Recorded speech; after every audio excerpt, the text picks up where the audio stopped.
Today's guest is Joe Mayall. He is an independent and freelance writer.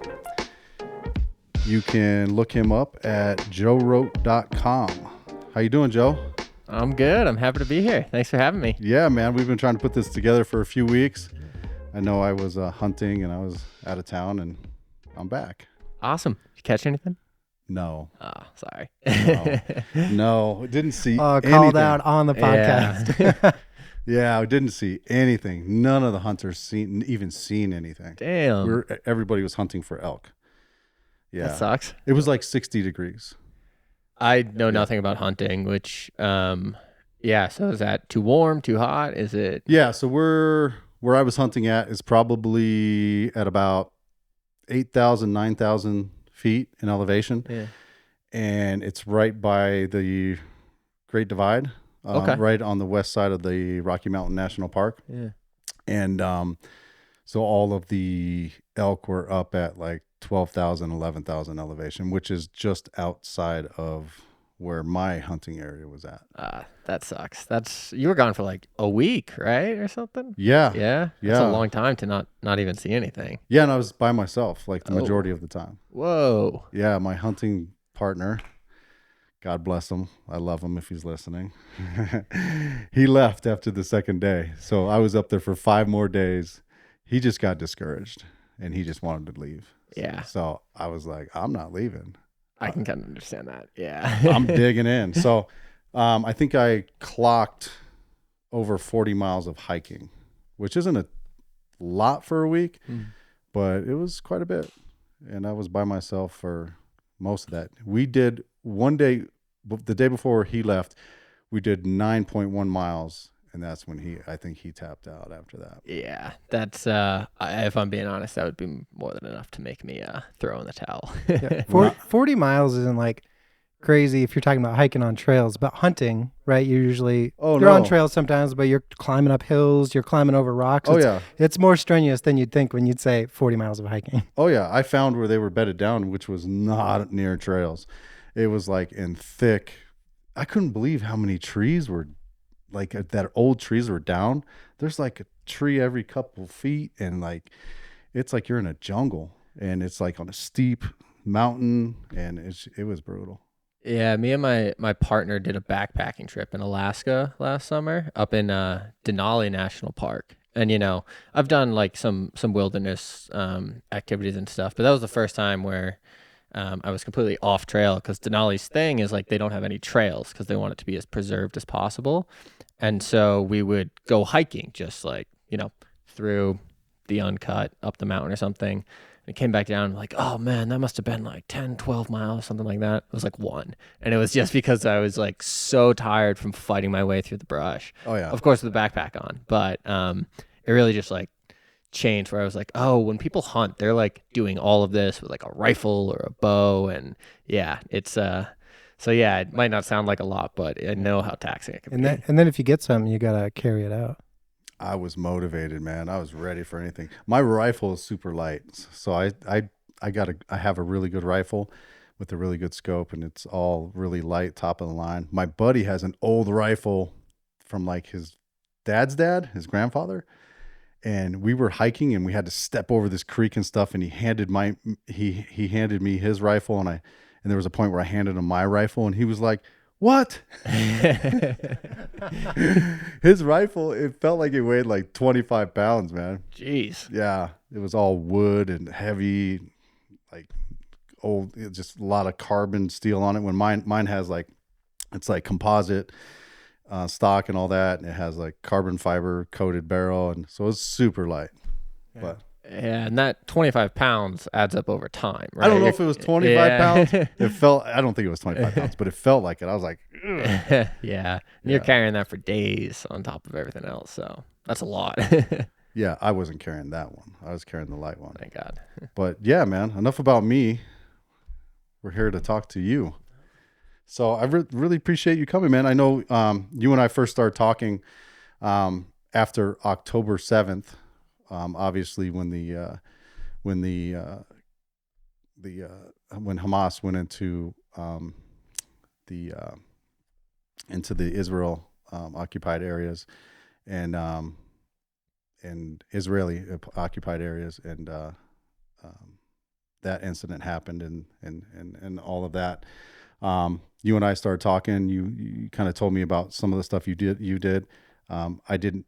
I mean, we know each other briefly from the gym, from 10th Planet, and I didn't know what you did for writing and stuff like that.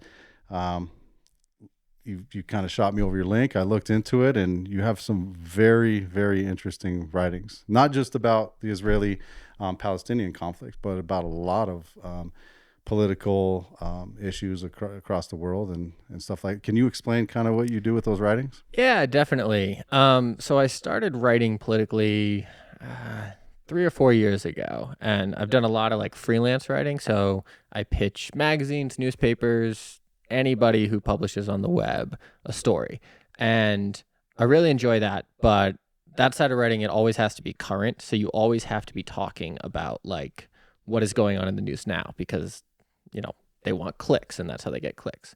So, but I wanted to write about things beyond that. I wanted to write about things that I think are important, but might not be the current headline.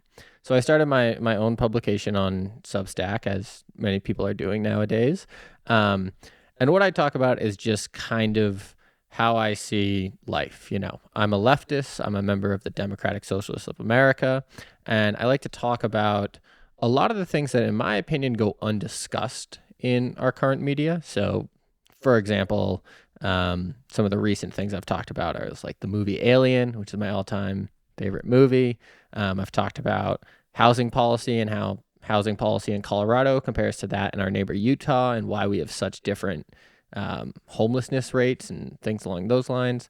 And of course, with current events, I've talked a lot about Israel-Palestine, because I think our current media, our mainstream media, corporate media, whatever you want to call it, is really doing a disservice to people in how they cover this. And so that's where a lot of my attention has been over the past month, because it's hard to look away, if I'm being honest, and it's hard to think about other things when we're seeing the strategy unfold in the Middle East.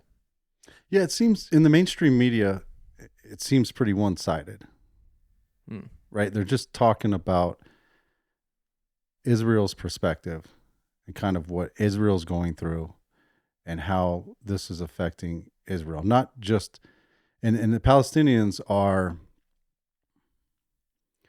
their complaints are, and not only complaint. So forgive me if there's any Palestinians out there, and I have a lot in my family. So we've had plenty of conversations, trust me. But the Palestinians feel like everybody's focused on October 7th. And that wasn't good.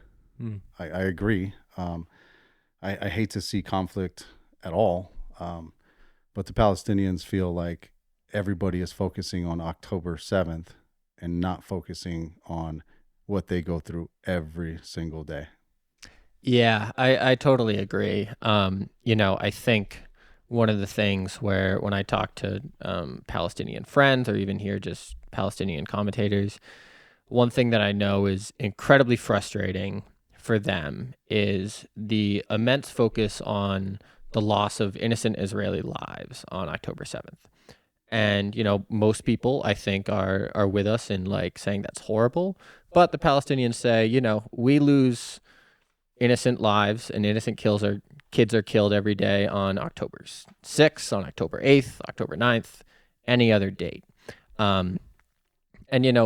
October 7th did not fall out of thin air. It wasn't like there was peace and harmony in this area, and then all of a sudden Hamas decided to attack. That's not really what happened, but that's kind of the impression that the mainstream media is giving people, that, everything was all kind of, there might have been a little bit of conflicts, but then, the quote unquote Palestinian side decided to turn this violent, which is, I think from a historical perspective, just entirely wrong and ignores all the context. And I think a lot of people who mean well are only getting one side of it, and especially in the United States, which naturally reinforces our country's kind of unquestioning support for whatever Israel is doing at the time, whatever their state policy is. And so hopefully, this conversation and the many others people are having can kind of bring attention to that and show people that this isn't as clear cut as we've been told it is. Yeah, and before anybody just turns off this podcast and says, "Oh, I see where this is going. I see what these guys are about," I want to express that I do have a lot of Palestinians in my family, and I am not necessarily pro-Palestinian. I'm not pro either. And let me clarify that, because I've seen a lot of people, whether it's the media, whether it's actors, professional athletes, just people on Facebook. It seems like everybody has to put that flag on their main page or change their profile picture to one or the other. And they say, I'm pro-Palestinian, I'm pro-Israeli. To me, that's if this is just my opinion, because I'm pro-humanity. And if I'm going to sit here and say that I'm pro-Palestinian, does that mean I'm against the Israelis? Because I'm not. I'm not against Israeli people. And if I say I'm pro-Israeli, or Israel, not Israeli, if I'm pro-Israel, does that mean I'm against the Palestinians? Because to me, that's the way it kind of comes off. And I don't like it. So for me, it's like there's a lot of Israelis. There are Israelis that are good people. There is a government that is in place right now that is not necessarily doing the right things, in my opinion, on a lot of issues. There are good Palestinians. And then there are some that may do things like on October 7th that some of us can say that could be considered a terrorist act. Now, you can make those arguments all day long. I just want to say that before anybody just turns off this podcast and says, "Oh, I see where this is going," I think you'd be wrong about me for sure, because I'm definitely pro-humanity. And I wish these two groups could have peace. And ironically, every Palestinian that I talk to, that I know, and I know a lot, trust me, I'm not just bragging. Don't just come on here all the time and say, "Oh, I know this, I know that." I have Palestinians in my family. I mean, when you got here, you met some. None of them have said they want Israelis to go away. That's one thing that has blown my mind. Even throughout all this, all the Palestinians that I know have said that they still want peace. So just want to put that on the table, because, I want people to listen and listen to the conversations. Because like you said, hopefully things can change and people can make a difference if they continue to have these types of conversations. For sure. Yeah. You hit on something there that I think is super important to call out, is like, and harping back to what I said about, like, I think the media is doing a bad job, is when people say, like, do you support Israel? I think what a lot of Americans hear is like, do you want the average Israeli citizen to be able to live a peaceful, happy life, right? And most people say yes. That is entirely separate from, do you support the Israeli government run by the Likud party and its current military actions, right? Those are two very separate things, right? Like, all of us in this room, or I shouldn't say that, speak for anyone. I'm an American. I would not want anybody to judge me based off of the actions of my government, right? Now, of course, like, people will, but at the same time, like, there's a difference there, right? There's a difference between what the American, in this case, foreign policy is and what Joe and Jeremiah are up to, right? And so I think people really need to realize that, one, if you look at polling out of Israel, Israelis are super unsatisfied with their government. Like, last one I saw from, I think it was run in Haaretz, the Israeli newspaper, had upwards of like 80% of Israelis wanted Benjamin Netanyahu, the current prime minister. This is before October 7th. Yes. Yeah. Because I deal with I see a lot of people who they get stuck in these thoughts, and they're like, of course they're mad now because they have family that are trapped and they're blaming the government because Hamas has some of their family. No. This is before October 7th. In fact, a month before this happened, it was about a month before this happened, the White House warned Netanyahu about what they're doing with their constitution and how they're changing their government to be super right wing, because obviously the U.S. has made it their policy or their history to align themselves with other democratic countries. And when you have a country who's going the way of kind of like a dictatorship, then the U.S. is like, hey. Because in the Biden, I believe it was Biden who actually, you'd have to look it up. I can't quote it. My apologies. But the White House warned Netanyahu and said, you guys need to figure this out because the direction you're going is not good and we can't support that. That was the gist of what I understood. For sure. Yeah. Like there were mass protests throughout Israel, calling for Netanyahu's resignation because, as I understand it, it's kind of the opposite of the U.S. In Israel, the government is pretty right wing, but the Supreme Court is more left wing, which is kind of the opposite of what we have here, where our Supreme Court is more right wing and our elected bodies tend to be left wing. And so Netanyahu was trying to change the Constitution to like take power away from the Supreme Court. He was also facing several years in prison for some embezzlement and corruption scandals. And Israel is not afraid to send prime ministers to prison. I believe they've sent 3 to prison over the last like 50 years or something like that. So people really need to understand that when we say Israel or the Israelis, like there's many different groups in there, and you should be specific about, not you, the general you should be specific about like, okay, if they ask, are we supporting Israel? Do you mean like the Likud party? Or do you mean like, we want Israelis to have a peaceful and a happy life, which I think everyone wants the latter for everyone in that I read region. something today that when Netanyahu met with his war cabinet today, the leader of his war cabinet, I don't know if his rank was general, but whatever, one of the leaders of the war cabinet, he asked that he be searched before he came into the meeting. Now, the speculation that I read was that he wanted to make sure he didn't have any recording devices. But I don't know. Is that it or a weapon or I don't know. What's going on with those guys?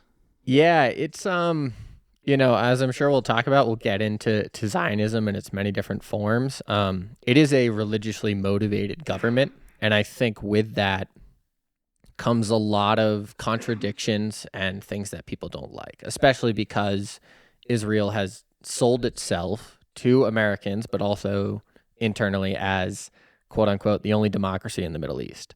But you can't be a democracy and also a religious ethno-state. And Israel has 100% taken a turn, specifically in 2018 with the nation state law they passed, towards being a explicitly religious state that says we're not governed by democracy. This country is the sole property of the Jewish people, which means a certain thing in Israel, specifically excluding the Palestinians. And I think that kind of creates, a lot of paranoia, a lot of people who are going to disagree with you, both at home in Israel and abroad. And I think it just kind of creates the situation in which all of a sudden you have a prime minister like asking for people to pat down like his supposed top general or whatever it is. And I think people need to understand the context of what modern day Israel is, because it's far departed from what Americans like to tell themselves it is, at least in my opinion. So I heard you say one thing, and I want you to explain that a little bit more, because I understood what you meant, but I think a lot of people wouldn't really understand what you really said, even though especially for Americans who live in America, our very system works because of the separation of church and state. Like if you had, and the forefathers did that intentionally because they understood exactly what you just touched base on. So you said that they are building a state based upon religion, and it's very hard to have democracy with a religious, when you use religion as your governing tool. Can you explain that a little bit more for people who may not understand that? Yeah, definitely. So you're spot on, right? In a democracy, Let's take the United States, for example, and I have opinions about the limitations of democracy in the United States, but let's, for the most part in modern America, everyone is allowed to vote, regardless of their race, religion, any ethnicity or something like that. And that's how we would solve our problems. Who do you want to be president? What do you think about this law? Do you like this candidate? Vote for the person. They'll go to a body and decide. And now that is not going to work if we said only Christians can vote or only white people can vote, right? As we have done previously in this country. It can't be a democracy if only some people are allowed to participate, right? That's actually against the very characteristic of democracy of majority rule.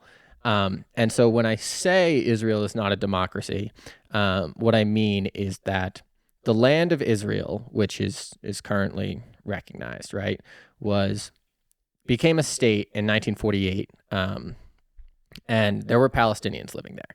And a lot of those Palestinians were driven away, and some of them still live there. And so this created a kind of quandary because Israel wanted and always wanted to be explicitly for the Jewish people, a state in which only Jews were allowed to vote, only Jews were allowed to own property, hold basically, meaningful positions in society. And in 2018, they passed a law called the Nation State Law that specifically clarified this and said Israel is to be determined by the Jewish people. And so we have two things at play here. One, we have Israel claiming to be a democracy, and then also Israel is passing laws that says this country, only Jews are allowed to control it. Palestinians, they call Palestinians Arabs, are not allowed to determine this. And of course, when you get into the nitty-gritty of how Palestinians are treated there's differences between Palestinians who live in Israel proper, Palestinians who live in the occupied territories, and Palestinians who live in Gaza. So it's not as clear-cut as they just say Arabs can't vote, but they being the Israeli government, have made it very clear, specifically with the 2018 law, that they want Israel to be controlled solely by the Jewish people, which of course is not a democracy. And so when I use the term like ethno-state or something like that, of course, ethnicity and religion they cross over each other, especially with Judaism, which can be a religion and an ethnicity. That is what I mean. So yeah, I know, and I'm not going to say the religion. I'm just going to keep it very specific to what we're talking about. I know a leader in a religious institution who wants to one person wants to solely control the organization. And he doesn't want a board or a community of members that can vote. And his reasoning is, and he's had a huge problem with his congregation. Like it went from let's say, here's 100%. Like let's say he had 300 people. It went to like 50 to 20. Like everybody left. But he owned the building. He owned the organization. He owned everything. It was all under his name or his organization's name. And his reasoning was, because I asked him this personally, I said, why are you doing this? Because you're losing everybody and everybody's leaving. And why are you doing this? You need to trust people. You need to embrace your I'm trying to not use words that'll give away the religion here. your community. He told me, he said, if you allow voting, then people will change things, and they will change things that contradict our religion. He said, before you know it, you'll have this, you'll have that, you'll have this that goes against the religion. So clearly not a democracy. And I agree with you. And not that I agree with him, but his logic is correct. But in a sense of like a democratic society like America, again, the forefathers separated the two because maybe they've seen this. I don't know. I haven't read any writings about this or reasonings why they separated church and state. but just logically thinking, it makes sense. So on one hand, I understand his perspective, and he's right. If you allow people to vote, that's what could happen to your religious teachings in this building. But at the same time, that doesn't work for a democratic society, because then there's no way that anybody who doesn't conform to that ideal even has a place in that. Totally. Yeah. I mean, obviously I wouldn't be a fan of this institution, but I guess it's good he admitted that. I'm not either. Yeah. And he just said yeah, we can't have democracy because then things will change, right? The will of the majority will take over. Mm-hmm. Which I think is, in some ways refreshing that people would just admit that, because a lot of times people believe that, but don't admit it, right? So they kind of throw up a lot of guardrails or something like that. And it's easy to tell that they just want their way, which will probably be in the minority, to last. And so they do things like finding ways to keep the impression of a democracy while actually minimizing the actual levers of democracy. And I think that's honestly what's going on in Israel. I would encourage people, if they don't believe me or doubt me, the founding document of Zionism, written by a man named Theodor Herzl, is called Der Judenstaat, or the Jewish State. You can find it online. It's widely available. And he has a section on democracy. And he says, the term democracy is thrown around a lot, but we're going to set up what is actually just a state for Jewish people, which is, of course, is not a democracy if there are non-Jews inside this region. And he's very, explicit about it. A lot of the things that are debated nowadays, is Israel a colonial project? Is it settler colonialism? Things like that. He is very explicit on. And one of them is that he has no intention of making it a democracy. He actually claims to want to set up, and this wasn't how Israel was originally orchestrated, as I understand it, but his original intent was to have an aristocracy. So basically it would be, the 100 richest families, probably 100 richest men, come together and they decide what happens in his hypothetical Jewish state. So if anyone would kind of like to get to the ideological roots of Israel's governance, give Der Judenstaat a Google, and you can give it a read. I believe it's on Jewish Virtual Library was where I found it. But yeah, that's kind of where all the effects we're seeing today of the anti-democracy in Israel come from that ideology. So you just ask people to read and learn something. Yeah. How many people you think you're going to get with that? It's always one of the things I do with my writing is I have my own ideas and I add my own input, but a lot of times I'm just hey, great. Here it is. Check it out, people. It's right here, Keep writing. Yeah. Keep writing. If we didn't have people writing and trying to put out facts, then we would be dumber than we are. And so we need someone to keep us above the water a little bit. I'll try my best. I mean, I only say that because I see people all the time. I mean, I'm not trying to single anybody out here, but people like me and you, not necessarily like you and me, but the majority of the Americans of a fairer complexion that happen to be on one side of the political spectrum, I see them grab and again, don't turn off the podcast as I said that. Let me finish. And I want you to think about this because I'm talking to you. I've been around you my whole life. I need you to listen. I see them grab something like the reporter who said that that 40 babies were beheaded by Hamas. And then she the next day recanted her story, and then nobody could provide, but Israel kept the story going. The Israeli government has never said it didn't happen. They have kept it going, and they have continued to say that we're not going to show those pictures because they're too horrendous. When has anything ever happened in the world that pictures haven't been seen? Yeah. We watched people jump out of the World Trade Center after 9/11. They were showing that footage right away of people jumping out and splatting on the ground. I mean, they show everything, anything. Yeah. So show one picture. They show a bedroom with blood in it, a kid's bedroom. Okay, if someone breaks in my house here, and I happen to be upstairs next to my kids' bedrooms, I could get killed potentially in one of my kids' bedrooms, and that blood doesn't mean that one of my kids was killed in there. So they just keep showing that picture. And listen, I'm not anti-Israel. I'm not. Remember what I said in the beginning. I'm pro-humanity. But if you're going to make a statement, you got to come with some facts. Now, where I'm going with this is all these people I'm talking about, they just keep repeating that on their Facebooks and stuff like that. And they're just like, oh, they did this, they did that. And it's like, wait a minute. Do you know that same reporter the next day took back what she said? Do you know that?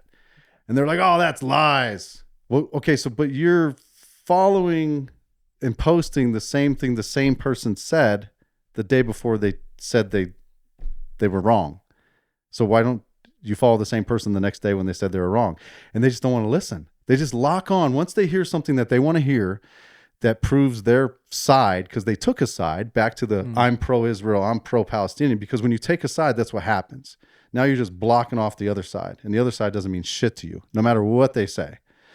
When you take that side, that hard line, and you just take that position, you take these facts that are something that was said to you, and then when it's proven to not be a fact, it's proven to be misinformation or a lie, you just can't give it up. Yeah. Well, how come people can't stop? It's funny you mentioned that, because that's obviously one of like the bigger events, narratives coming out of this conflict. One, I think this is a failure of the media, is that people latch on to narratives, right? Narratives are very easy to understand. And I think people appreciate when what they see as a very complex and sometimes gruesome world can be boiled down into, here's the good guy, here's the bad guy. You're either with the good guy or you're with the bad guy. You know, I had people, I'll very similar, like you were saying on Facebook, after October the 7th, someone I know posted like a screen image on Instagram and said, either you support Israel's military actions or you're a terrorist. And like, that is just such a black and white dichotomy that there's nothing that simple in life. One question that people kept asking. Piers Morgan asked it, and I think actually Piers Morgan did a decent job with what he's been doing in the last couple months. But his one question that he kept asking everybody he interviewed, I know that was on the Palestinian side. It's the textbook question. Do you consider Hamas to be terrorists? Yeah. Right? Do you condemn Hamas? Do you condemn Hamas? That's right.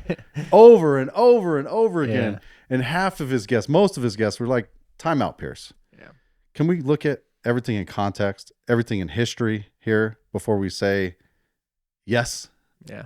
And it's just, it just gets boiled down to this bullshit, like, headline or this bullshit statement. Like, either you agree and you swear that that's what you agree to, or you don't, and then you're on that side. You're either on this side or that side. Yeah. You know, it reminds me a lot of, I was very young when 9/11 happened. I think I was in kindergarten or something. But what we're seeing now, and one of the things I wrote recently was kind of comparing how the media is acting now to how they were acting after 9/11, right? And more specifically in the run-up to the Iraq War. And it was anyone who said like, hey, can we have 5 seconds to think about invading this country that didn't commit 9/11? Like, can we talk about that? You were told, oh, you love Saddam, you're a terrorist, look at all these bad things Saddam did, and really just browbeaten over that stuff. And I think people want to do that one, I will say the U.S. government in that case had an interest in doing that because they wanted to invade Iraq. They'd wanted to invade Iraq for 10 years before the towers came down. Why is that?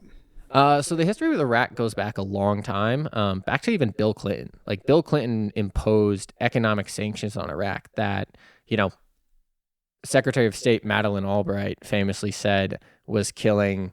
I believe she said, if it kills 500 Iraqi children a day, the sanctions are worth it. Coming out of the Gulf War, I have no illusion. Saddam Hussein was a terrible human being, and the world is a better place without him. But of course, I think we can all say the invasion of Iraq was one of the biggest calamities in foreign policy history, right? Created ISIS, created a power vacuum, just a terrible idea. But remember the classic picture of like trucks that were lined up, oil trucks that were lined up for miles coming out of Iraq? This is long after Saddam was gone. And they were lined up going into Turkey. Or they were going through Syria into Turkey. It was crazy. There was this picture of miles of oil trucks. I actually don't remember that. Were they selling the oil to Turkey or just kind of taking it out? Yeah. I don't know whose hand was in the pot, yeah. But I saw back to my original question. Is that why the U.S. wanted to get in there? Because of the oil? Is that what you're saying? Or there's, so actually looking at it, or was it more geopolitical, sorry, not geopolitical, geopolitical reasons? Yeah, that was the big one. I mean, we had actually kind of backed Iraq in their war with Iran, I believe during the 80s. Yeah, George Bush Sr. and Rumsfeld. Yeah, and that group. Yeah, there's tons of photos with Donnie Rumsfeld like shaking hands with Saddam Hussein, and then 20 years later he's like he's the next Hitler and stuff like that. A big thing was obviously the oil that comes into every decision. But as I understand it, Saddam was making a lot of inroads with the Chinese, and so America actually produces most of our own oil. We're not a net importer. We make or produce it, most of it. So that's just a cliche that everybody points to. Yeah, they want the oil. Yeah, it's part of the story. I think the bigger thing is making sure, at least as I understand it in Iraq, that China didn't get the oil because China buys a lot of Russian oil. And so if China could get their hands on the Iraqi oil, they would be able to rise in power as well. There are a lot of reasons. I also just think the United States, following the fall of the Soviet Union, needed a bad guy, right? Like we love a national identity that is like, okay, who are we against? Who are we rallying the flag against? And I think... You think that? Because that's insane to me. Really? Not that you think that the U.S. would want to do that. I think the United States, the political establishment likes it when there's someone that they can just point to and say, this is who we're against, let's all kind of unite and direct our focus over there. I think today that bad guy is China. I think it was the Soviet Union for, I don't know, half a century, the entire Cold War. And I think during the 90s, they were really searching for a bad guy. And Saddam Hussein was one, right? But isn't that crazy though? I'm sorry. Yeah, it's absolutely insane. Because it's almost, I'm going to use this word, it's almost treasonous. Because if you're doing something that's going to harm Americans in the long term, and that's going to, that the Americans don't approve of, you got somebody who's going against the grain just because they're the government.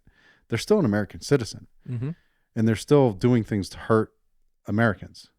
I understand what you're saying. I definitely recognize that pattern, and the way I've heard it described before is that the industrial war complex, right? In following the events of the world wars, our economies just exploded afterwards, and the fact that happened, continuing to have somebody to rally against and whatever, that's a continuation. Now, obviously, that's not based in facts necessarily, but that's the way I've had it described to me in multiple different times. Yeah, for sure. I mean, you mentioned the military industrial complex. We have to be honest and say that it's one of the biggest industries in the United States, and it only makes money if they're selling bombs, right? And in peacetime, no one's buying bombs. So it's much easier, even if there's not an active war, just to ramp up, I don't know, public sentiment against an enemy and sell. And then the government can say like, oh, we bought, I don't know, $1 billion worth of bombs today. Don't worry, everyone. We're protecting you from the Chinese or the Saudis or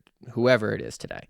And I think that it went on all throughout the Cold War, and they never had to ask for anything, right? The old cliche about the missile gap of the United States trying to make the best missiles, and the Soviets made better ones, and up and up and up it went. And then the Soviets went away, and there was this $1 trillion industry that was like, what do we do now? And we have tons of lobbying. It's perfectly legal in the United States for a weapons manufacturer to get into bed with a politician.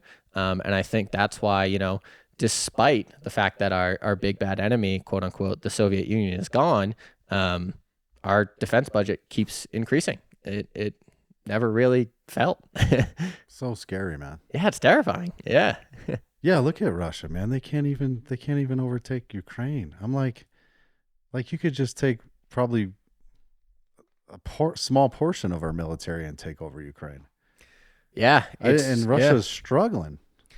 Yeah. I remember like when the beginning of the Russian-Ukraine war, and I'm not claiming to be like an expert in military tactics or anything like that, but reading that like the Pentagon senior advisors and the Ukrainian military was shocked that they like were able to hold out. Like they thought they were going to get overrun like immediately.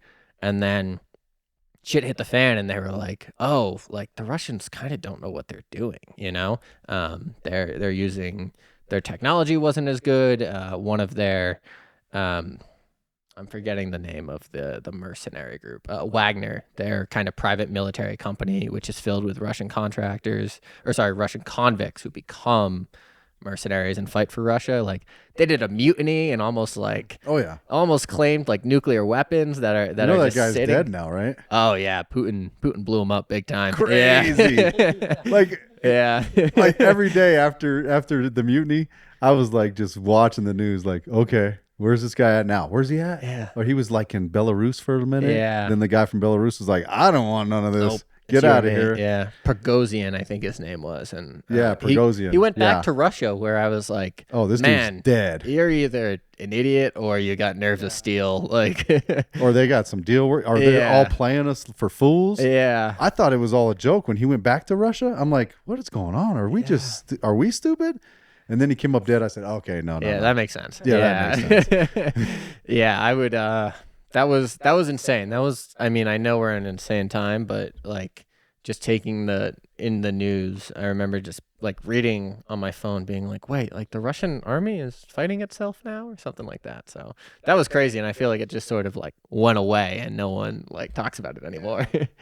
Well, there was a lot of there was a story about how Russia sent in a ton of tanks on a road that's known to be like it's not a real road, it's a dirt road and it's not traversable in the spring. And they sent a row of tanks down this road and got like 100-something tanks stuck. That number might be overblown, but then, Ukraine was basically just standing on hills blowing up tanks because they couldn't do anything. Like, where are these decisions coming from?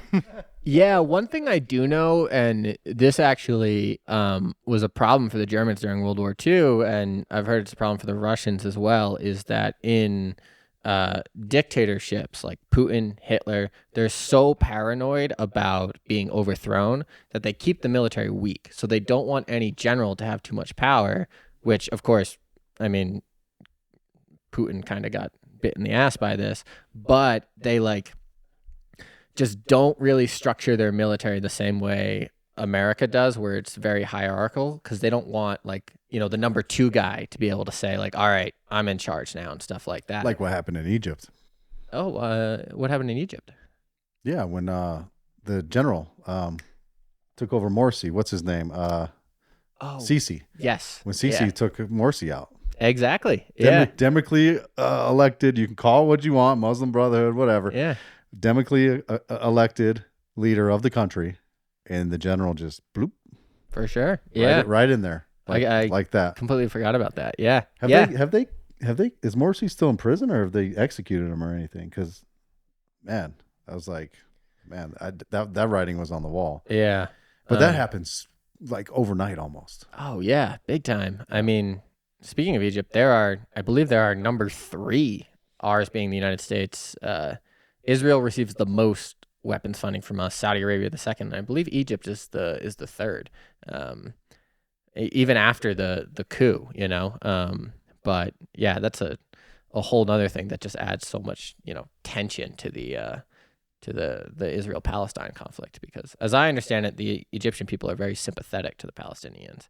Their government, on the other hand, not so much. But that just, whole nother issue. Morsi's death date was June 17th, 2019. Oh, they did execute him? Looks like it. Yeah.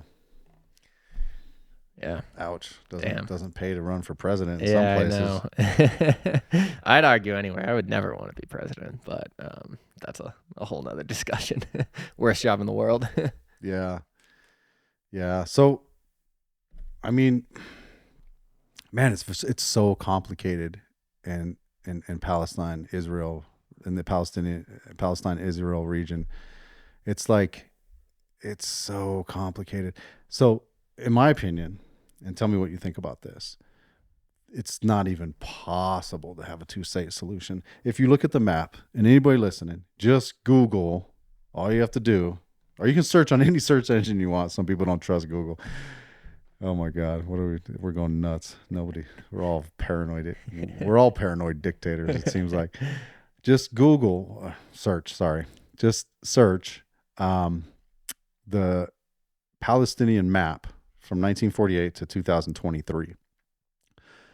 Look what it was in 2048, and look what it is now for Palestinian occupied lands. And even those little specks, forget about Gaza. Gaza is an anomaly in Israel. It's an anomaly. That is probably the largest piece of land that the Palestinians have. You look at the rest of the map, and can you pull it up, Mike? And it is speckled. It has dots here and there, little circles and little areas here and there. And even those areas have walls and checkpoints around them. So where is the two-state? Where's the second state? It's not even possible, because the settlers aren't going to move. They're not going to go anywhere, and you're not going to displace them. There's no way the Israeli government's going to say, okay, we're going to give this half of the Israel-Palestinian region to the Palestinians, and we're going to keep this half. It's just not going to happen. Yeah, for sure. The two-state solution, as you said, Jeremiah, has honestly been dead for maybe even since before it was born, just because the land is so speckled. And that's actually like something the Israeli government has done on purpose, right? So they have strategically placed settlements to divide and break up this land so that there can't really be any sort of autonomous Palestinian government. Oh yeah, it's genius. Yeah. I see it. Look at the map and I see it. Yeah. They also, in between those areas, what they do is they segregate the roads. So between, if you look at the map, you'll see like Palestinian areas, and they might appear close. But in the occupied West Bank and in occupied East Jerusalem, there are roads in which, up here. Look at that. Yeah. So I take it back. There's an area. Is that 2000? Oh, that's 2000. I'm still looking for another map. That's up to 2000. Okay, so while you're looking for that, let's look at this. So the one all the way to the right. We'll look at the left first. So the left, that was the Palestinians who, they didn't live there. They weren't a part of that land. That's where they lived, but didn't live because there was no Palestine. Apparently, I'm being sarcastic. But I hear people say that stuff, and it's like, what are you talking about? Yeah. It's even like written in the Bible. And that's another, I want to point out something else too. I don't know if this is the right time, but since I'm thinking about it, I'll just say it. A lot of people say that a lot of stuff that the Palestinians do is anti-Semitic. The Palestinians are Semitic people. They actually come from the same lineage as the Jews. They're cousins. They come from the same people. The Palestinians are Canaanites, which are Semitic people. It's very simple. Again, whatever search engine you use, search You can find this information. So Palestinians are not anti-Semitic. They are Semitic people. Whereas on the other hand, never mind. I'm not even going to go down that road. But where are you at now? That's 2023. All the way to the right is 2023. This little dotted section over here. All the little small green dots. Yeah. Yeah. So it's like Palestine. So there was a lot of other stuff that anybody listening can look up. There was so the border with Jordan is on the right, and that's what the West Bank is. And the West Bank used to be controlled by Jordan. Israelis took that from Jordan. Gaza on the left used to be controlled by Egypt. Israel took that from Egypt. At the top towards Syria, I believe that's where the Golan Heights is at.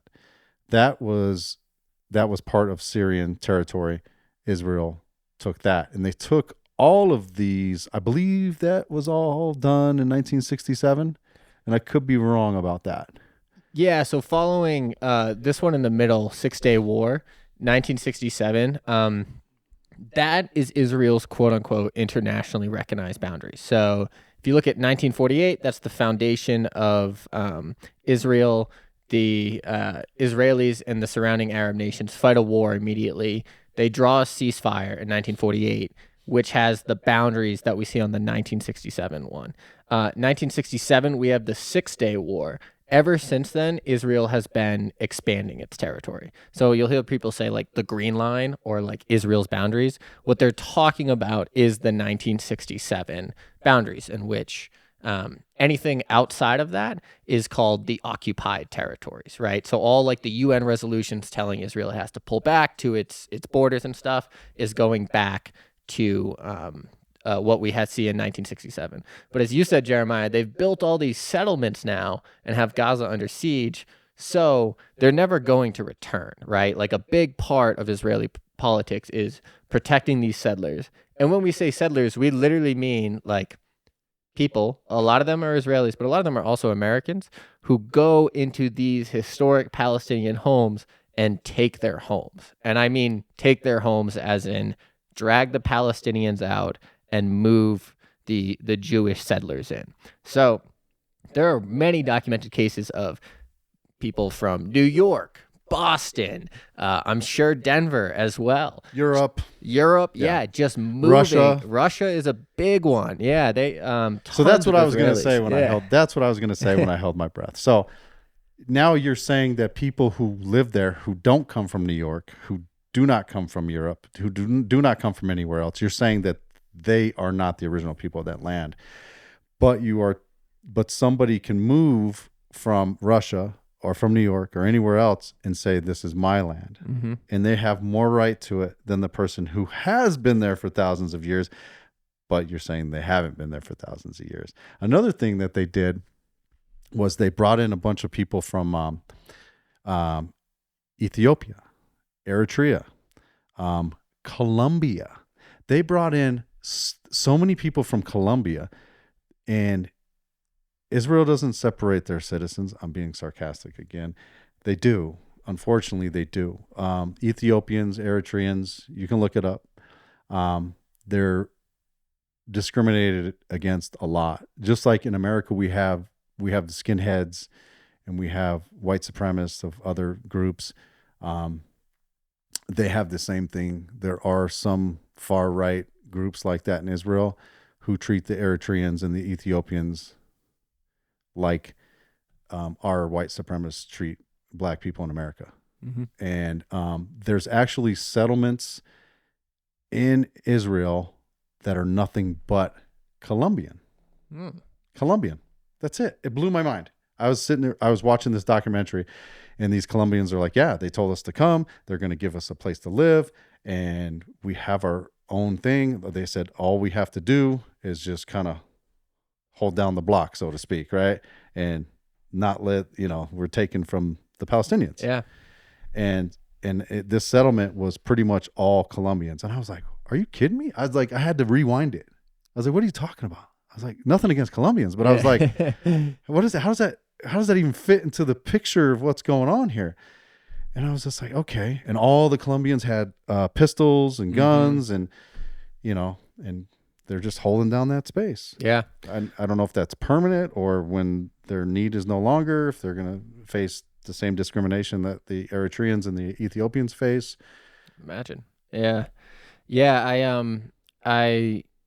I like the work of B'Tselem, which is an Israeli human rights group. And they described a lot what you're talking about, where they described the Israeli policy as de-Arabification. And what that means is that they being the Israeli government, is trying to get as much historically Palestinian land as possible with as few Arabs in it as possible. Because, as we talked about, then they'll be able to have that sort of Jewish ethno-state. Once it's only Jews, they're comfortable like having a kind of quasi-democracy, but they can't do that right now, which is why they're building settlements and why they're driving Palestinians out. So when people hear the words like ethnic cleansing or genocide, like these are like very well documented. There are definitions for these words, and I think sometimes people just assume that, people just toss, like, I frequently say, yes, Israel is committing a genocide in Gaza, and that is backed up by a definition that is agreed upon internationally. They're committing ethnic cleansing. That is backed up. But that's like what you're talking about with the Colombians. That's the result of a policy, is that they just want to push Arabs out so that they can claim the land. And once you look at it through that lens, I think a lot of what people think is a very complicated and contentious issue becomes much clearer. And it's like, okay, there is one powerful government that has the strongest military in the Middle East, and then there is the Palestinians who don't even have a government. They're not allowed to have a government. And the powerful government is slowly pushing people out, right? Like, as we saw on the map, they've been expanding ever since 1948, 1947. And so viewing it through that lens is, I think, much more helpful. And in my opinion, like, backed up by historical fact. Yeah. So I know people in the Palestinian Authority, and I know firsthand that they have been told, when the IDF forces go into the West Bank, they have been told, go home. If we see you, we're going to shoot you. Mm-hmm. Like, go home. Like, stay out of it. So they can't even police their own stuff. Mm-hmm. They're controlled by the Israeli government at the end of the day. And that's kind of the rub, right? With some of the other groups who are not free, because Gaza's not free, but with some of the other groups, even in the West Bank, that don't necessarily agree with the Palestinian Authority, because they feel like they're kind of doing what Israeli tells them to do all the time. And that's kind of the rub, right? But the people that I know in the Palestinian Authority, they're trying to do something for their people. Mm. Unfortunately, there's nothing they can do. They're under complete occupation and control by the Israeli government. I want to repeat something too. Like, anybody who's like pro-Israeli, not pro-Israeli, that's the wrong term, pro-Israel, and you're pissed off right now, I just want you to continue to listen to this podcast, because I'm not done yet. I'm going to come full circle on some things that, at least in my mind, make sense and contribute to equality for everybody. But yeah, that's my 2 cents on that. Mike, can you pull up that map one more time? Because I really want to kind of point something out, because we were kind of talking about a lot of stuff. Let me pull that up. And then just to make a quick, I guess, correction, Morsi died. He collapsed of what they said was a heart attack during a treason hearing. And then he died suddenly. During the hearing? Shortly during later. His trial? No, shortly after. Yeah, during his trial for treason, he collapsed. Okay, and they said it was a heart attack, and then we're seeking facts here and truth. We can't. He died suddenly. Let's not get into the conspiracy theories. But that's what the Egyptian state television reported. There's no evidence that he died afterwards. I won't allow it. No evidence. But think what you want. So all the way to the right on the map. Now, just so people who don't know, and you're watching this, yeah, there you go. Yeah, pull that. Yeah, Go ahead. Yep. Pull that up. Yeah. Make that whole, whatever shape that is. What does that look like? Some type of, looks like somebody looking in the Mediterranean. Yeah, it does. So everything that's the light green that's not where Palestinians are at. Palestinians are only in the dark green. And each one of those dark green areas have checkpoints and fences around them. And I mean, you got to understand, it's like in this area, I believe, if I'm correct, Palestine's about 50 miles across. I don't know if I'm up at that point, maybe 70 miles down there towards the bottom. I could be wrong. Can you look that up real quick, Mike? So I'm trying to put this in perspective because I want people to understand. You're not looking at something the size of America here.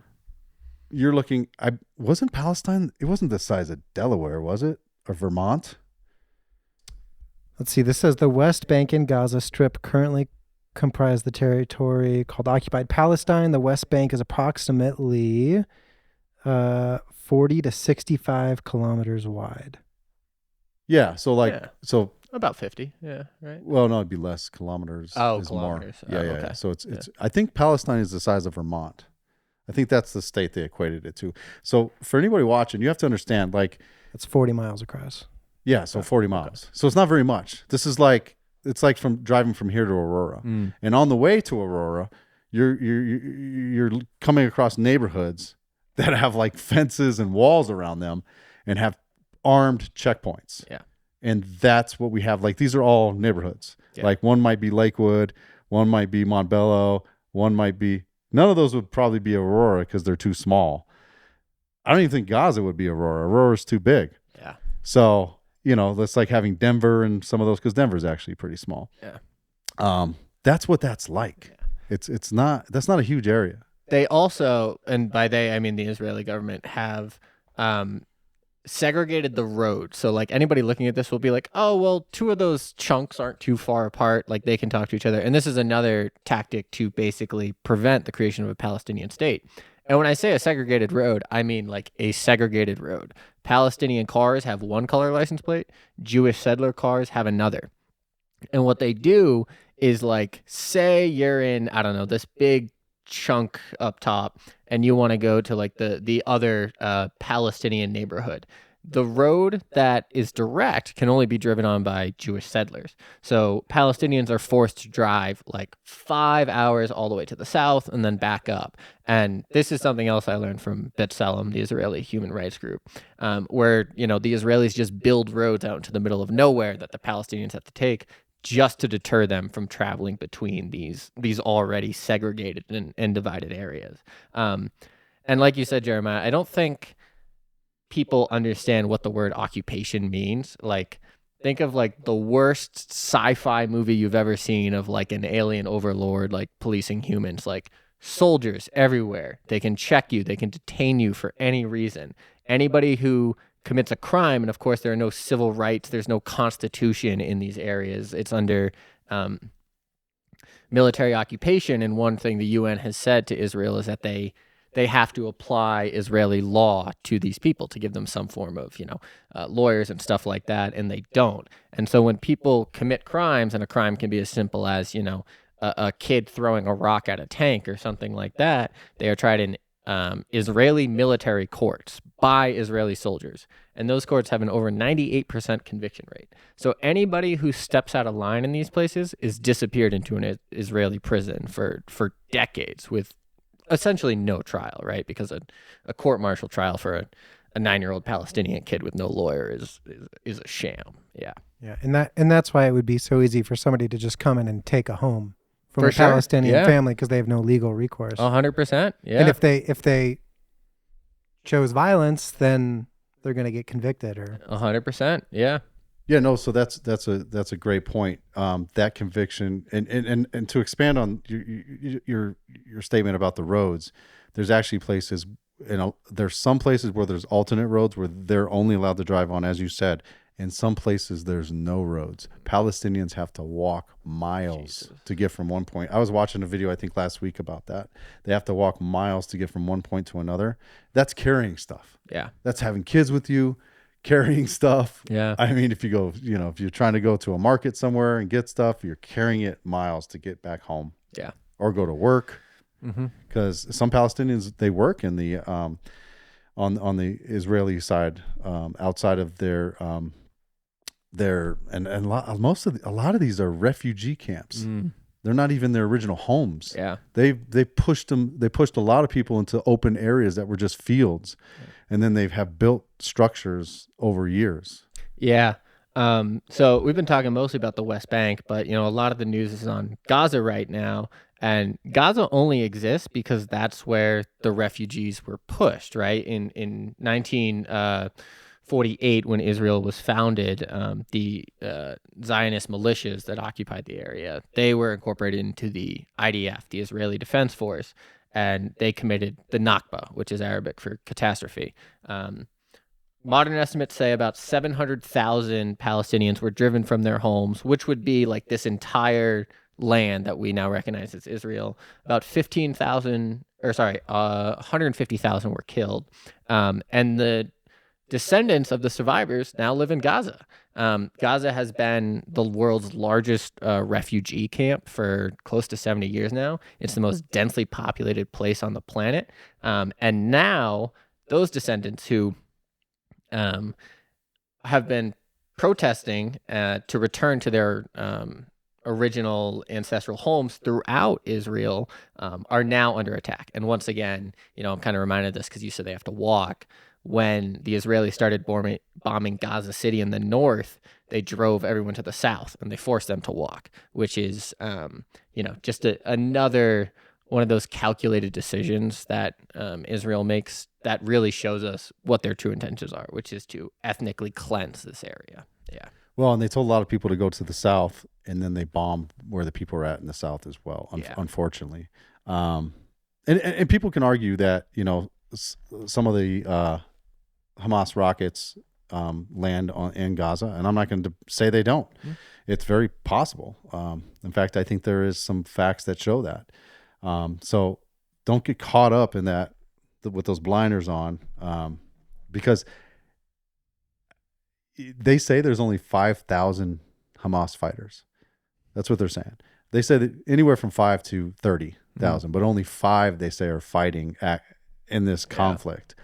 So if you have 5,000 people who are fighting in this conflict, let's say you even have 30,000, you have, 2 million people? 2.2 in Gaza, I believe. Yeah. 2.2 million people. And I asked the Palestinians, well, I didn't ask. I mean, I talked to the Palestinians about this that I know. I when I say I didn't ask, because I correct myself because they actually told me. They said, Jeremiah, do you think, like with these hospitals, for example, that Israel says Hamas is in the hospitals? And they said that calendar that they found and they were pointing to. Insane. There was that calendar on the wall. Yeah. And it was written in Arabic. So obviously the white boys over here are going to know what the hell it's saying. And it was like there was schedules. Yeah. And everybody in the world made fun of them. Anybody who could translate that and knew what it said made fun of them. They said it was the fucking janitor's schedule. Yeah. And what are you doing? Like Hamas is putting their schedule on a calendar? I'm amazed at how, we're so stupid. Like most people, I spend way too much time on social media, and like the IDF releases a video like that, or maybe you saw the one with a nurse who's in a hospital saying like, hey, like Hamas has the hospital, Israel, come release us or come save us. And within like 20 minutes of it being posted, everyone on Twitter has found that this supposed nurse is actually an Israeli actress who is in a popular Israeli TV show, who has an IMDb page. And I am just amazed at how inefficient and ineffective the current like IDF propaganda is. And I do think, I have my issues with social media and all that, and it can spread lies, and it's not always the most verified. But one thing that has been going on for the past 70 years, and you know, CNN, Fox, MSNBC, they all admit this, is that when they go into these occupied territories, they have to submit their coverage to the IDF, right? So they have to run everything through the Israeli military. And then now we can get these streams or videos, pictures out of these places just on Twitter, Instagram, whatever they are. And people are kind of seeing like what it looks like, and the IDF is not prepared to win this messaging war. I don't think it's a coincidence that, you know, the reason we're seeing mass protests for Palestine that we've never seen before is because, you know, someone like my mom can go onto Facebook and see a video of an Israeli warplane dropping white phosphorus on Gaza. And so as much issue I take with social media and some of the narratives that going on there, I definitely think that's a huge pro, at least in this conflict. And, you know, it's sad that it has to exist, but at least the world can see it now. So I read up on the white phosphorus. I'll get to that, but I want to finish what I was starting to say. I'm sorry, I don't mean to cut you off. No, you're good. No, we're having a conversation. It's fine. So I was saying about the hospitals. So the Palestinians that I know, they told me, they said, Jeremiah, they said, do you think like the Palestinians are not no punks, even their women. Like you look at any Muslim country, because the Palestinians are majority Muslim. I think they were maybe 15% Christian or something like that, somewhere around there, but they're majority Muslim. And you look at other Muslim countries and you look at the women's rights in a lot of Muslim countries. I know there's, a lot of progress that needs to be made in some Muslim countries with women's rights. You look at Palestinian women, they remind me of the women on, remember the movie 300? Yeah. remember his wife? Yeah. Like the main guy's wife, or Gerald, whatever his name is, the actor. Gerard Butler. That's what it is. Thank you. Palestinians don't like Gerald Butler because he's another one who has said, I'm pro-Israel. You see what you do? You put yourself in this box. It's like, why do you do that? And then they don't want to admit they were wrong. And now, now we have these teams, these groups. I'm over here, you're over there. And Gerard Butler did that. He's pro-Israeli, and I'm like, okay, you're pro-Israel. It's like, or at least his pride dictates that he stays. Yeah, for sure. It's like, why don't you just be pro-human, dude? Let's figure this out. Yeah. So, anyways, I got a lot to say, but let me just get through this piece. So they told me, they said, Jeremiah, do you really think that we would let Hamas set up shop in the one place where our people are finding refuge? They told me we would kick their ass. Mm. And what's Hamas going to do? They're not going to shoot their own people. They love their own people. Mm. Hamas loves their own people. I know a lot of people would debate. They're using them as human shields and all that, blah, blah, blah.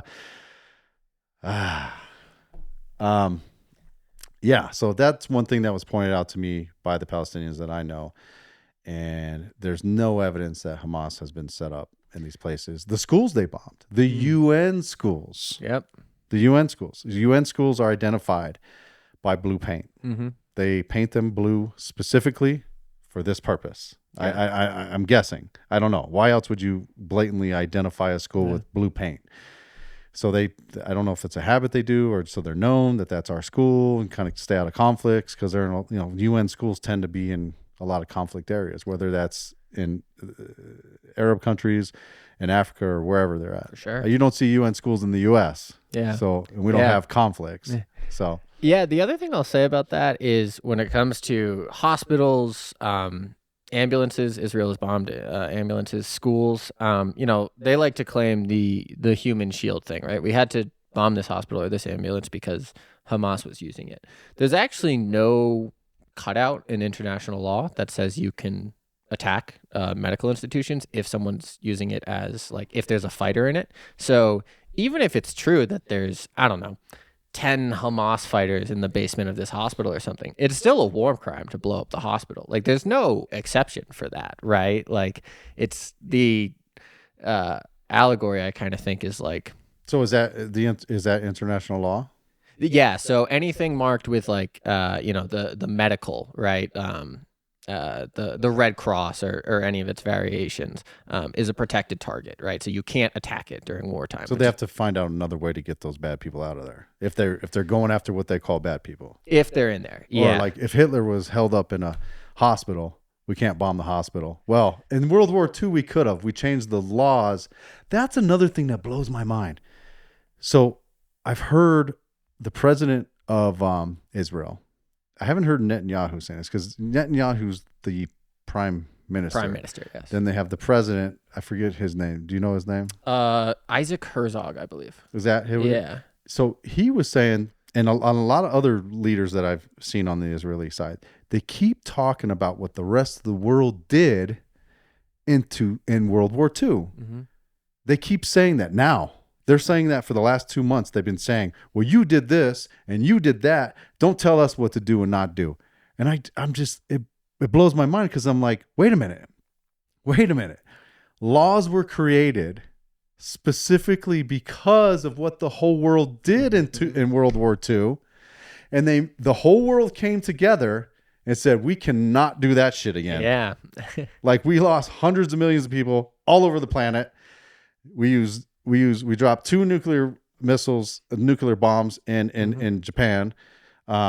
We need to create some laws. Yeah. Otherwise, we're not going to be around too much longer. Yeah. And the whole world, everybody that's involved in the UN, agreed to this. Mm-hmm. And then more people have joined the UN because I think the original group of maybe was like 4 or 5 or 6 people in the UN, countries in the UN, and then they added and added and added and added.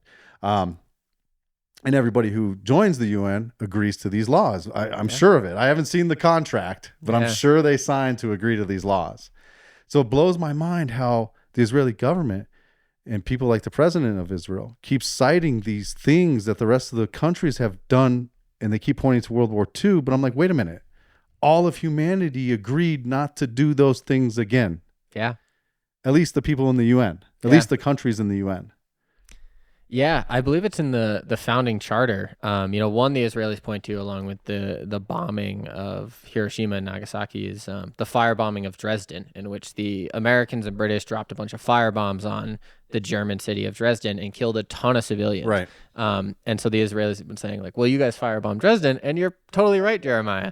Everyone came together after the war and said, we can't do that again. We're going to create this body, the United Nations, that has founding rules. One of those rules is collective punishment is illegal, such as, I can't just shoot every German for something one German does, right? If someone's a soldier, they are willing part of the war, they're a valuable target. But you can't go around executing civilians. You can't drop a bomb on Dresden just because, you want to punish the German people for something their dictator did, right? And so that's exactly what we're seeing in Gaza. And the language coming out of Israel is very much collective punishment, right? Like, how much do we think, like, everything just says, like, well, we have to get revenge on Hamas, and so, we're going to bomb a refugee camp to get one Hamas guy, maybe. Like, that is collective punishment, which the world said we're not going to do anymore after World War II.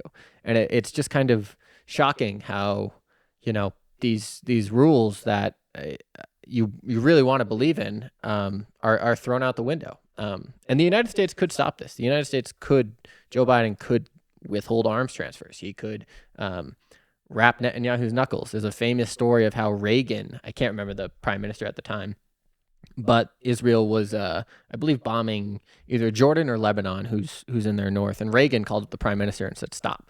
And that's Ronald Reagan, right? Like, who's a notoriously hawkish president. The United States could stop this. It could enforce these rules, and they're choosing not to. We're choosing not to. Yeah. Yeah, that's pretty apparent. Yeah. Another thing, going back to the 1967 Six-Day War, a lot of people I've heard a lot of people say over the years that the Arab countries attacked Israel. That's actually not what happened in the 1967 war. And there's another thing that I don't know how many people know about this, but it's called the USS Liberty. It was a spy surveillance ship that was in the Mediterranean. I believe it was on, I think the 6-Day War, I want to say it was in June of 1967. And I think it started on the 5th and ended on the 10th. That's not 5 days. That's 6, right? 5, 6, 7, 8, 9, 10. USS, part of the 6-Day War, damaged USS Liberty one day on June 9th, it says. I thought it was June 8th. But nonetheless, so there's a lot of things that happened in this 6-Day War. And as Americans, forget about all this other stuff we're talking about, Palestinians and all that. As Americans, I want Americans to understand something. If you actually read about what happened that day that the USS Liberty was attacked by Israel, in which I believe it was 20 U.S. soldiers died and 171 other soldiers got injured. The ship was annihilated. It was annihilated by attacks from the Israeli Air Force, and then it was torpedo bombed by 3 Israeli torpedo ships. Israel was informed that the USS Liberty was where it was. It was in international waters.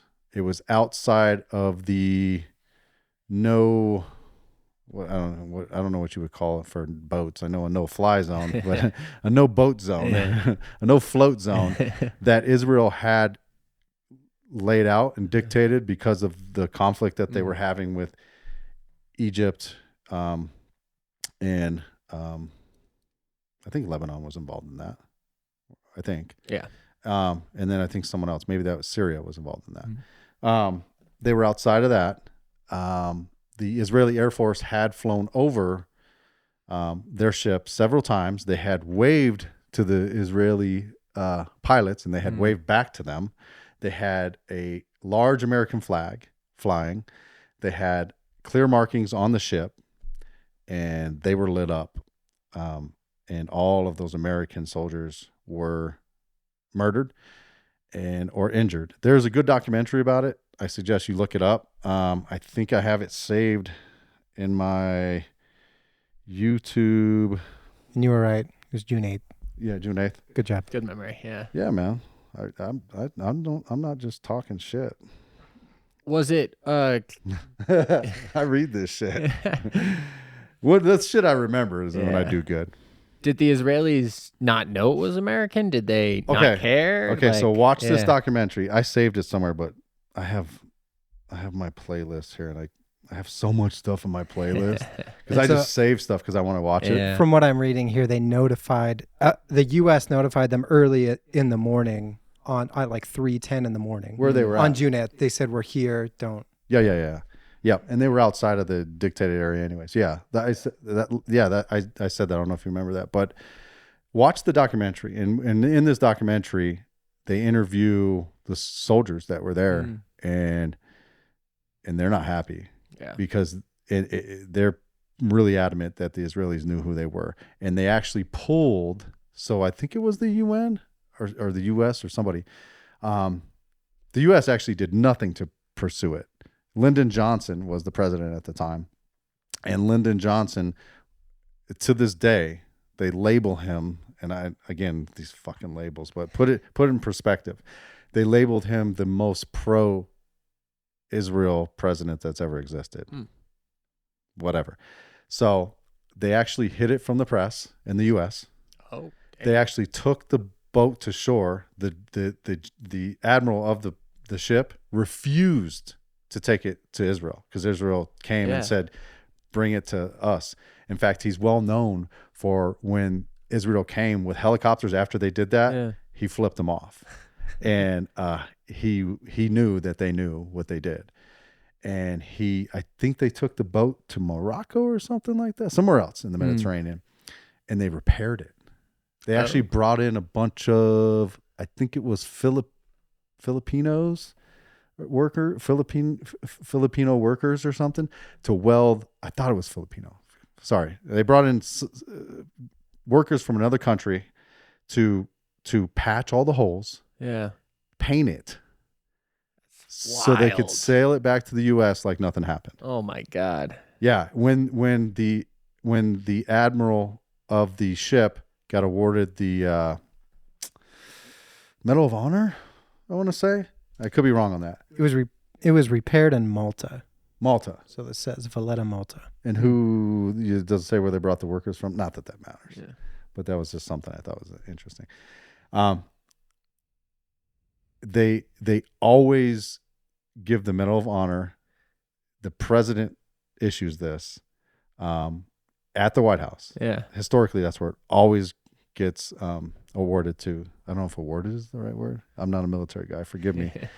But they did it in the Naval Yard in Washington. I believe that's in Washington, in the Naval Yard, like in secrecy. Wow. Because that's how much every step of the way they were covering for what Israel did to the United States. That's insane. I'd never heard that story. A lot of people haven't. Yeah. No wonder, right? They repaired the ship, and I'm sure they just told, the families, oh, sorry, your husband died in a training accident. No. So the families, the Israel paid. Oh, okay. Eventually. Yeah. At first they tried to deny it and they said it was an accident and whatever. Oh, so that's what I was going to say. So the transcripts got pulled. I don't know how they got them. They got the voice communications between the pilots and the base and back and forth between everybody that attacked the USS Liberty. And they clearly said that it was a U.S. ship. That's insane. Yeah. You got to watch this documentary. Yeah. I have so many things saved. I don't want to sit here and just dig 5 minutes going through it. But yeah, this account that I'm looking at is probably what they covered in that documentary about when the U.S. sent out notification that this is our ship, this is where it is, when Israel flew over, did multiple flybys beforehand, and all the communication that happened in between before it happened. They said it's American. It's American. The ship it's American before, and then they left and came back and shot. And that's attacked. Insane. Yeah. It's one of those things where, like, I made a joke to someone once that was like, with allies like these, who needs enemies, right? Was talking about Israel and Saudi Arabia. Because we often we being Americans tell ourselves, like, Israel's our ally, Israel's our ally. Same thing with Saudi. Exactly. Look at 9/11. Mm-hmm. They're all Saudi nationals, proven funded by Saudi. I'm not saying the government, but maybe and definitely people with money in Saudi. Yeah. The money came from Saudi. For sure. Yeah. The New York Times actually has a great kind of long form thing into the FBI ran an operation called Operation Encore, which was looking into Saudi involvement in 9/11. And the FBI, or at least the agents quoted, are very convinced that it had Saudi knowledge. Without getting like too deep into it, like as I understand the Saudi foreign intelligence and stuff, they are very scattered. They're not as like in line as American. And so like Saudi Arabia, even though the orders might not have come from the top, there were multiple men throughout Saudi intelligence, Saudi military, who had established connections with the hijackers, right? They prayed at Saudi mosques. They made contact with Saudi financiers, and I believe in San Francisco, 2 weeks before and stuff like that. But like, it's like we tell ourselves these countries are our allies so much that we never really stop to think like what that means, right? Like you think of ally as like your friend, someone who will help you, who will like act in your interest, help you out. Saudi Arabia, in my opinion, definitely kind of committed 9/11, or at least helped in some regard. And Israel as well, right? They bombed our ship, apparently. I believe 2 years ago, they assassinated American Palestinian journalist Shireen. I can never pronounce her last name. I'm sorry. But they, assassinated her. An Israeli sniper shot her between the eyes. after 2 years of dragging their feet, saying, no, we didn't do it. No, we didn't do it. It wasn't us. They admitted they did it. They apologized. And look at what they're doing now, right? This genocide is happening with our weapons, with our tax dollars, with our support. And the world is looking at us and saying, the Americans support what is going on in Gaza. And I just think that's going to come back to bite us in some way.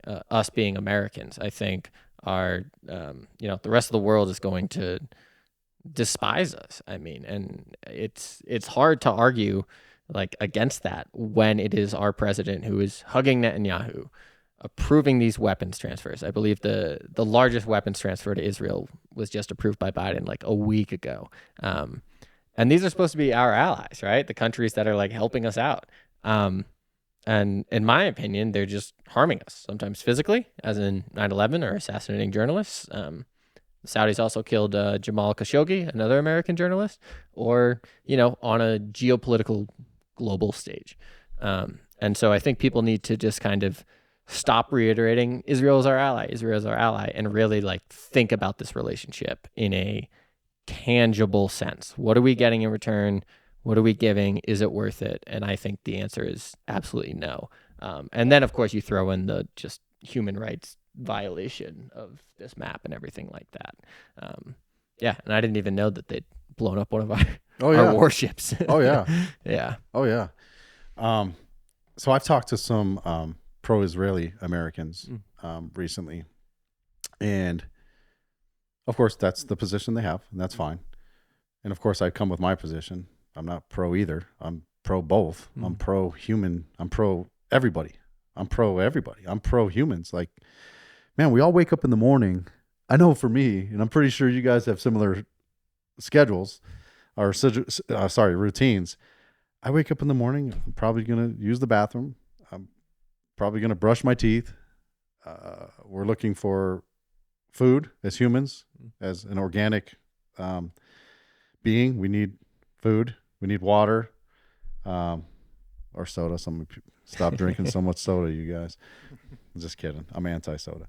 And we want to live. You want to have, you want to enjoy your day. You want to hang out with your kids.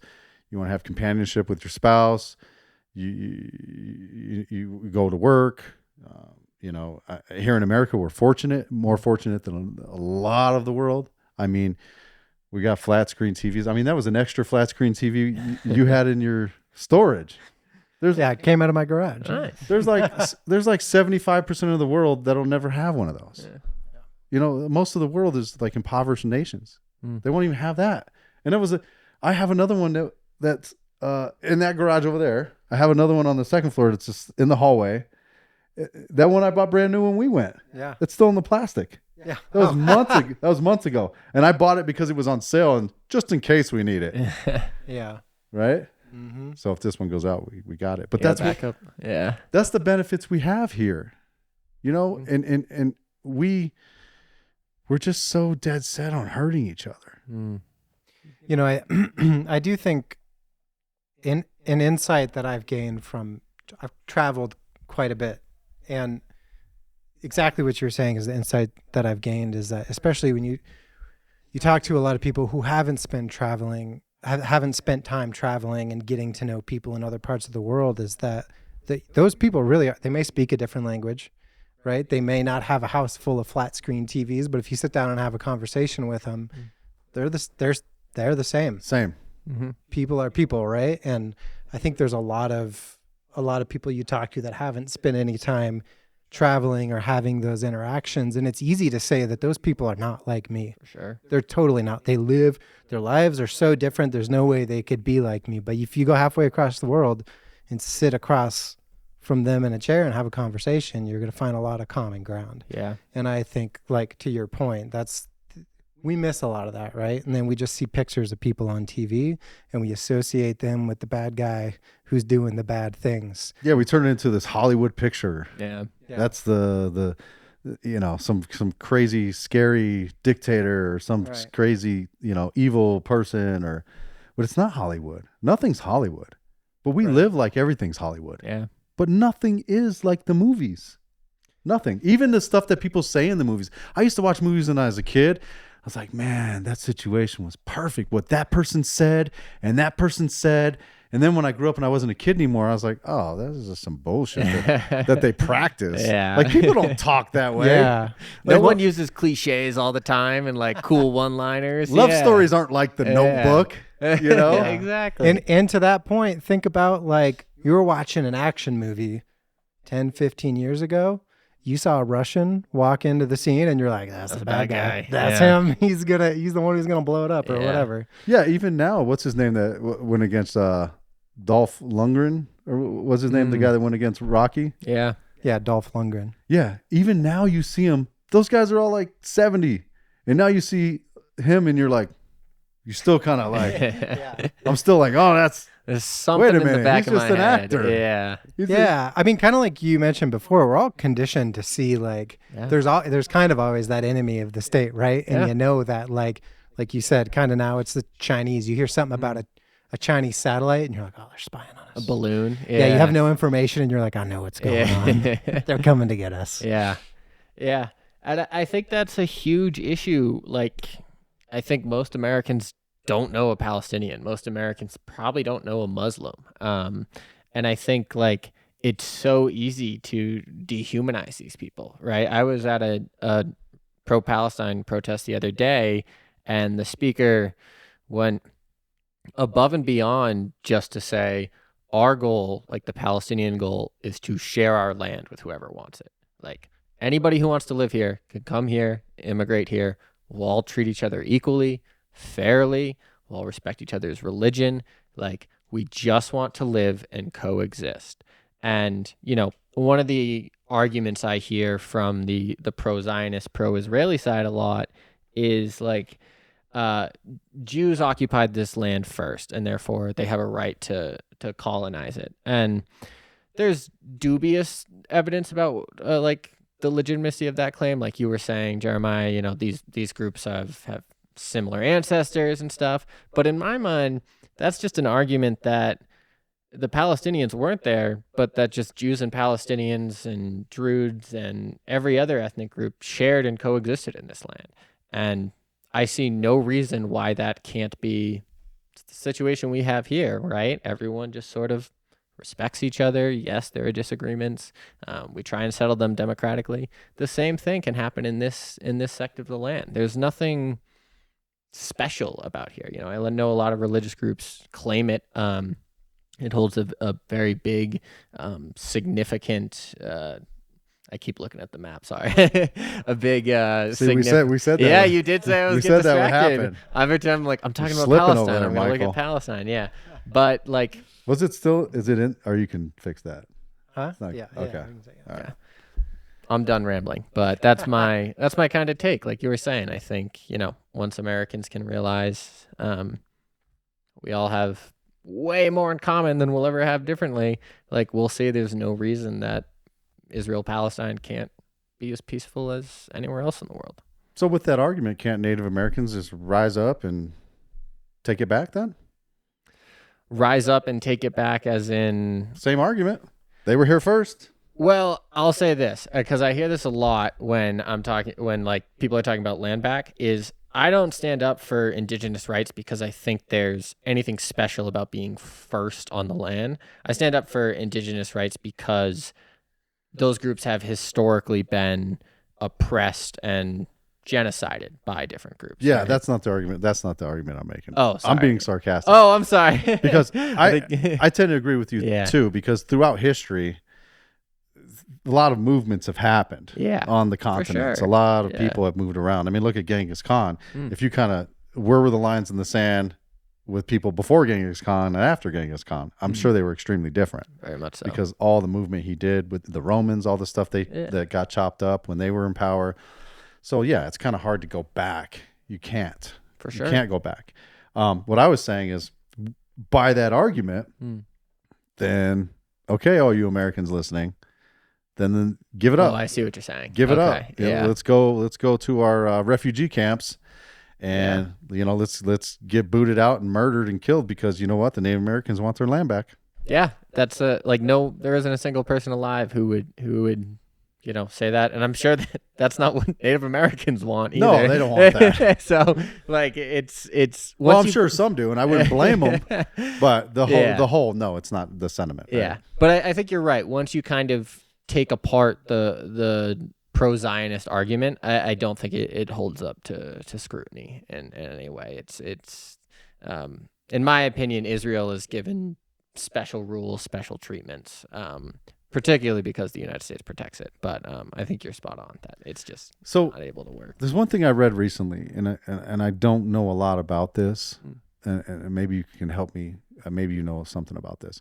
I read and I actually just read this last week, because I was kind of researching some stuff for this podcast, and I'm hoping to do a series. You're the first of a series. Nice. I'm actually hoping to have some other people. I don't want to say who yet. I'm keeping that a surprise. But I am looking for some Israelis, though. I am looking for some Israelis, and I have reached out to some different organizations, and they have said they don't want to do it.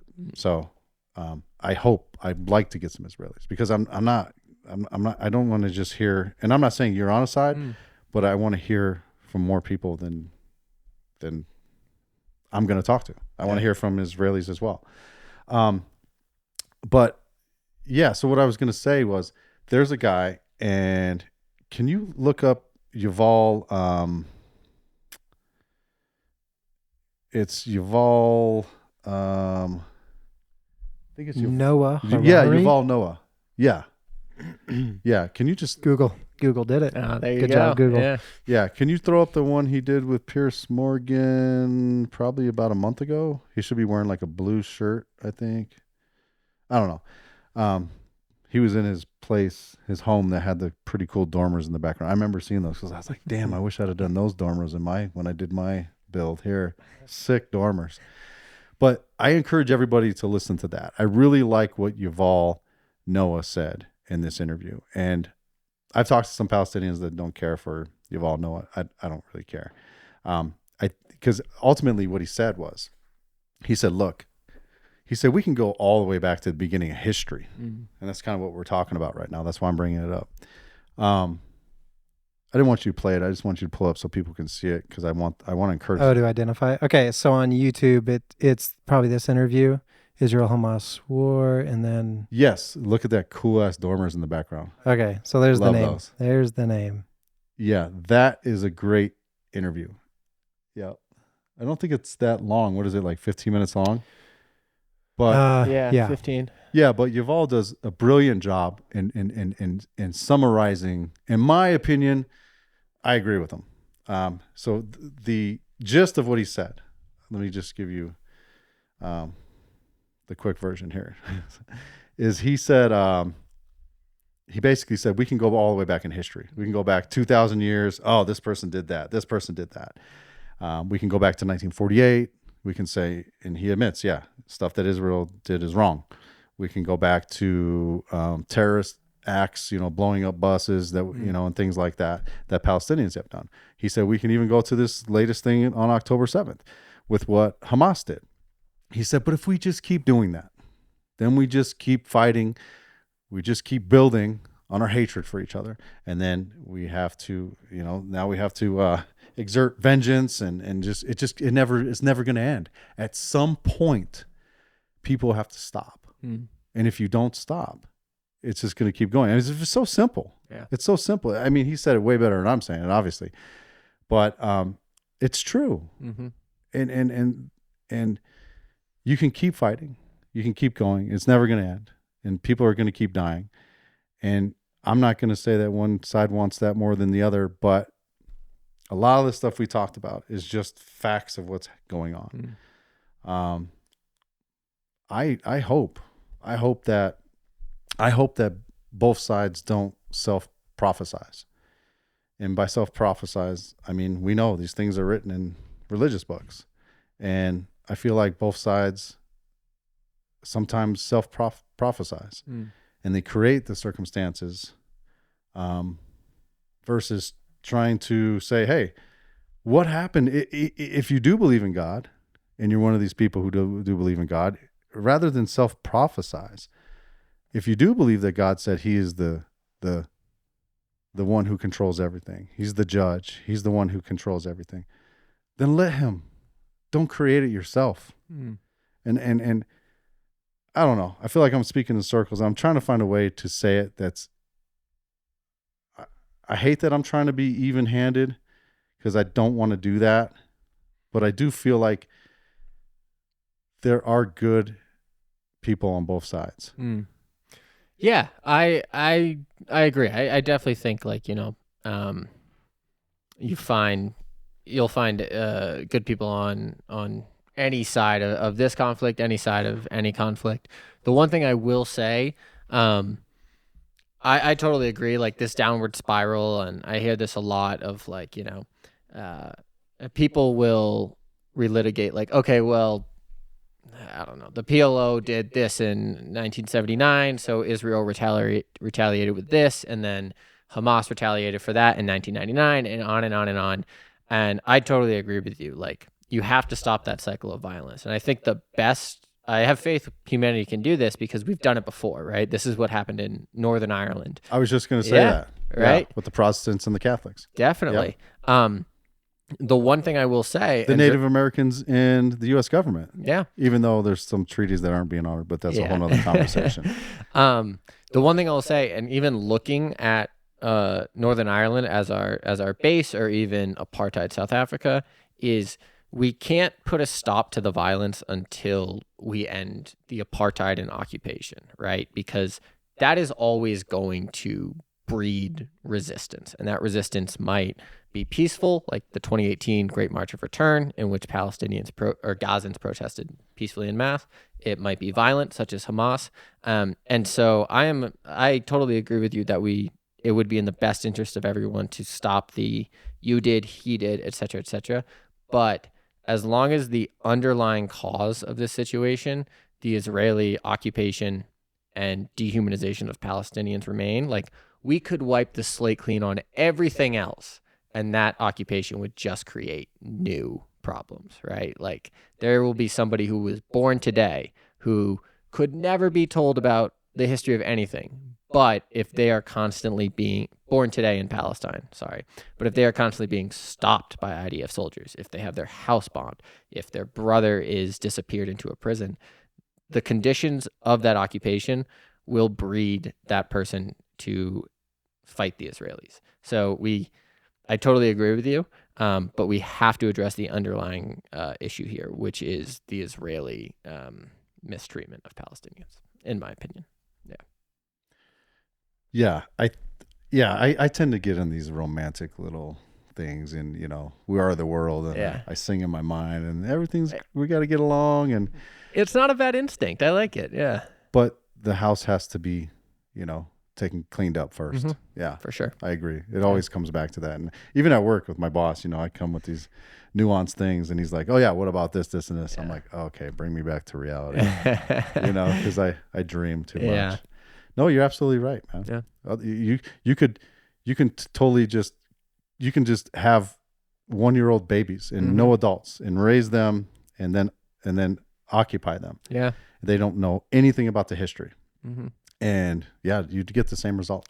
Yeah. I remember when the U.S. left Afghanistan, the average age of an Afghan was 18. And we had been in the country for over 2 decades, which means the average Afghan didn't know a life without U.S. occupation, right? And so when the military was going through all of its, like, I guess you'd call them like post-mortem docs and stuff like that, and saying, like, where did we go wrong here and things along that, they're like, we at some point we were just breeding people to fight us, because the whole time these people have been alive, they've only known U.S. soldiers controlling their land. And it's the same thing in Israel and Palestine. If you don't eliminate the cause, then, I mean, the cycle's just going to repeat.